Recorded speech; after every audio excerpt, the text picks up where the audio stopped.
Most common type के जो confusion बच्चों में अराइज होता है वो इसको लेकर के कि सर एरिया वेक्टर कैसे है। चूँकि एरिया तो स्प्रेडेड है और हम लोग वेक्टर में जानते हैं कि उस पर एक पर्टिकुलर डायरेक्शन होता है। तो इसके लिए सबसे पहले हमको वेक्टर का जो डेफिनेशन है उसको थोड़ा सा करेक्ट करना पड़ेगा। हम लोग कहते हैं vector is a quantity which have magnitude as well as direction. But which kind of direction?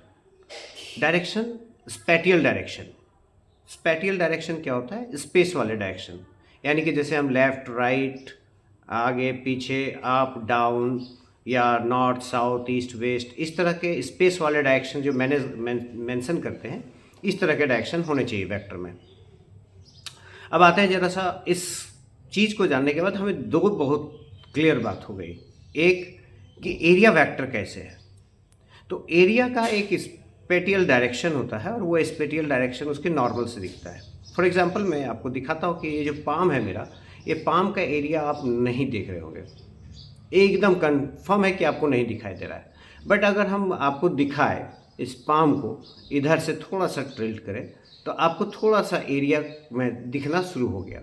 Now अगर हम इसको ऐसे कर दें, ऐसे कर दें, और जब हम एकदम से नॉर्मल ले आएंगे आपके, तब आप एरिया को पूरा देख पाएंगे।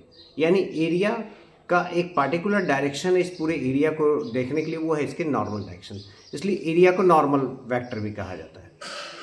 दूसरा, इस डेफिनेशन से आपको एक मज़ेदार बात ये आ गई, जो कहते थे ना कि current is not a vector quantity though it's have direction. तो उसका जो हम लोग एक्सप्लेनिंग करते थे कि it do not obey vector addition law, उसकी ज़रूरत अब आपको नहीं पड़ने वाली है। चूँकि वेक्टर के पास स्पैटियल डायरेक्शन होना चाहिए, लेकिन जो करंट होता है उसका डायरेक्शन होता है पॉजिटिव टू नेगेटिव, यानी high potential to low potential, जो कि मेरा स्पैटियल डायरेक्शन है नहीं। इसलिए current is not a vector quantity, though area is a vector quantity.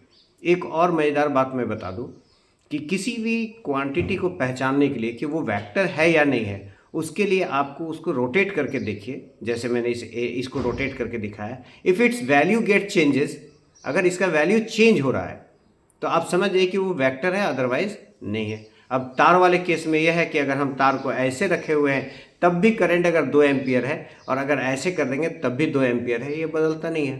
That's all.